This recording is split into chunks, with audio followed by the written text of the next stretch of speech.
दोस्तों, क्या आपने जनरेटर रीड के बारे में सुना है? एक सफाई कर्मचारी जो अपने बैंक अकाउंट में $8 मिलियन अपनी मौत के बाद छोड़ जाता है।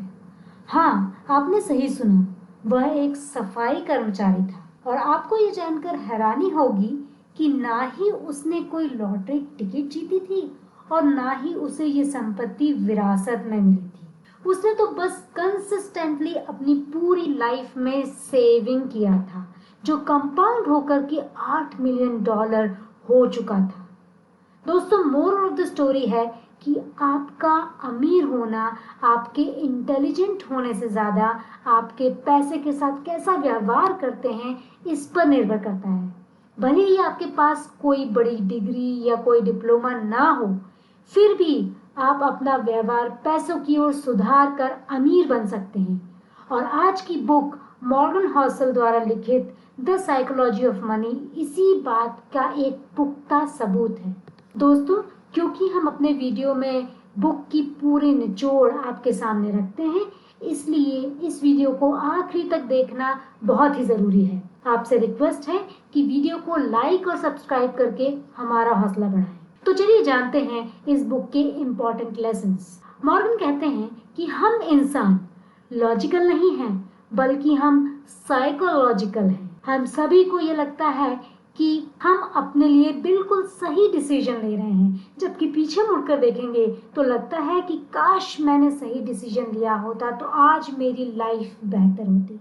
लेकिन जब बात पैसों की डिसीजन की आती है तो किसी भी कंट्री के लोग इमोशनल डिसीजन ही लेते हैं और फिर लॉजिकली उसे प्रूव करने की कोशिश करते हैं, क्योंकि वह सीख जो हमें पहले ही ले लेनी थी वह हम समय निकल जाने के बाद ले पाते हैं। ऐसा आपके साथ ना हो, इसलिए जानिए ये 5 lessons. Lesson number 1, true wealth is what you don't see. असली दौलत दिखाई नहीं देती। दोस्तों, हमने देखा है कि लोग बड़ा घर, बड़ी कार और महंगा मोबाइल इस्तेमाल करते हैं, पर हमें इसके पीछे का लोन, ऑफिस की परेशानी और रोज रोज होने वाली घर के झगड़े दिखाई नहीं देते। कहने का तात्पर्य है कि जो दिखाई देता है वो फुल पिक्चर नहीं होती।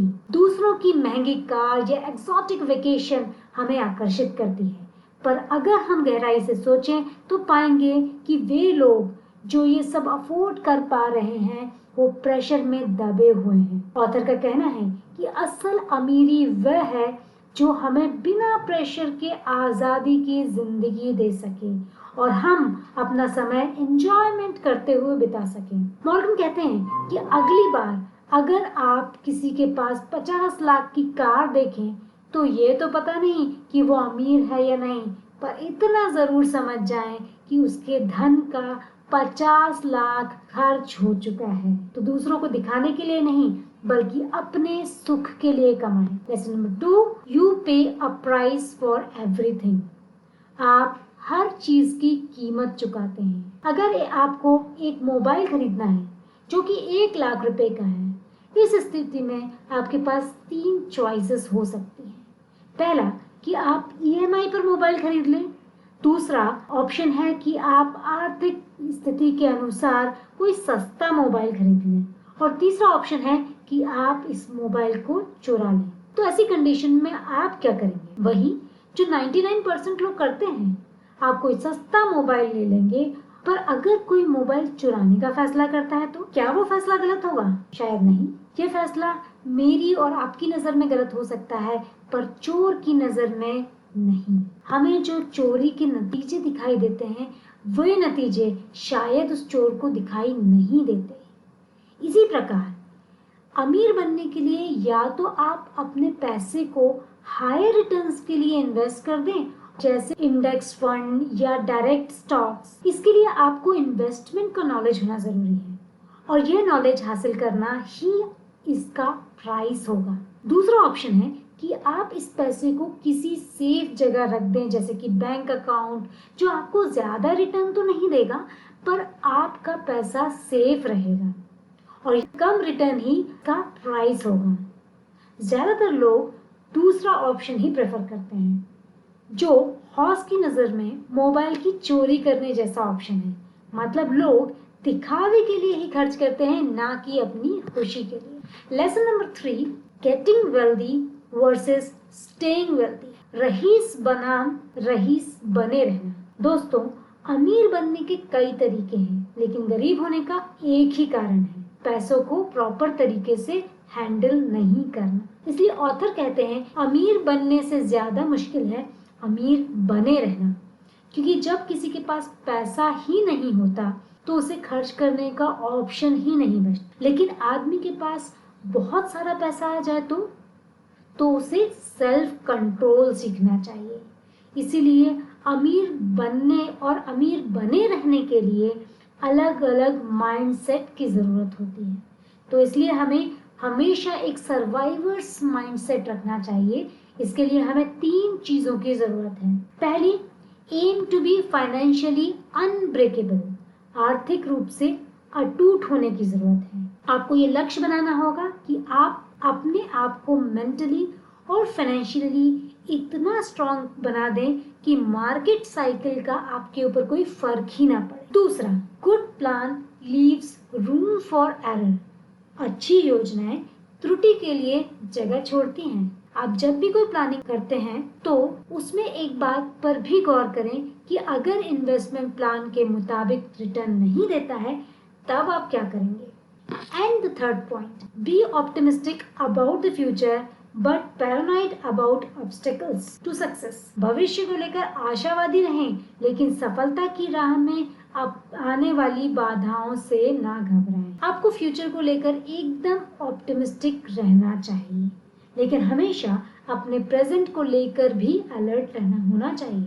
ऑथर रिचर्ड फ्रोस्कॉन का एग्जाम्पल देते हुए बताते हैं कि ये आदमी दुनिया के टॉप कॉलेज हार्वर्ड यूनिवर्सिटी से पढ़ाई करके टॉप कंपनी मरीन लिंच में काम करता है, और वो भी हायर पोस्ट। अब ये इतना ज्यादा खर्चा करता है कि इस वजह से 2008 में उन्हें बैंकरप्ट घोषित होना पड़ता है। दोस्तों, गरीबी से भी बुरी चीज है कि आप अमीर बने और फिर वापस गरीब बन जाएं।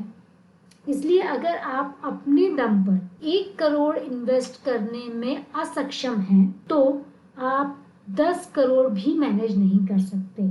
इसका सीधा मतलब यह है कि आपको पैसा मैनेज करना नहीं आता। Lesson number 4, savings and financial freedom. बचत और वित्तीय स्वतंत्रता। दोस्तों, दुनिया में 3 तरह के लोग होते हैं। एक वो जो सेव करते हैं, दूसरे वो जिन्हें लगता है कि वे सेव नहीं कर सकते, और तीसरे जिन्हें लगता है कि उन्हें सेविंग करने की कोई जरूरत ही नहीं है।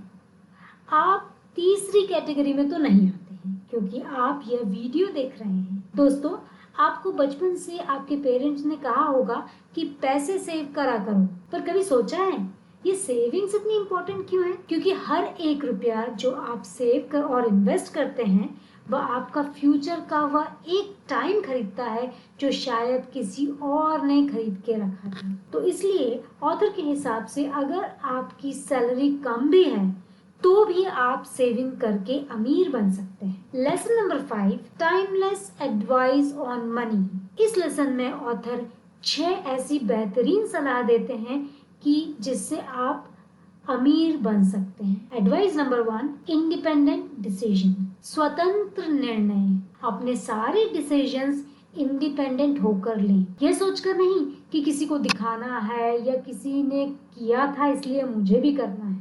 Advice number 2, live below your means. अपने साधनों से नीचे का जीवन जिए। इससे बुरा क्या होगा कि आप अपनी फ्यूचर की कमाई को आज ही खर्च कर दें। Advice number 3, seek pleasure from low cost activity.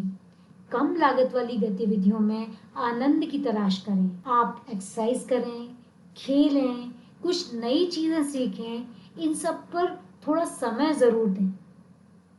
Advice number 4, maintain 20% of wealth in liquid funds. Liquid funds में वेल्थ का 20% बनाए रखें। आप अपने पास हमेशा 20% लिक्विड अमाउंट जरूर रखें। इससे मार्केट में आई अचानक गिरावट में आपको अपने शेयर बेचने की जरूरत नहीं होगी, बल्कि आप उस समय इस फंड के जरिए और ज्यादा शेयर खरीद सके। एडवाइस नंबर 5, याद रखें कि आपके पैसे जब भी बढ़ेंगे तो कंपाउंडिंग के द्वारा ही बढ़ेंगे, इसलिए आप इसमें कोई रुकावट नहीं डालें।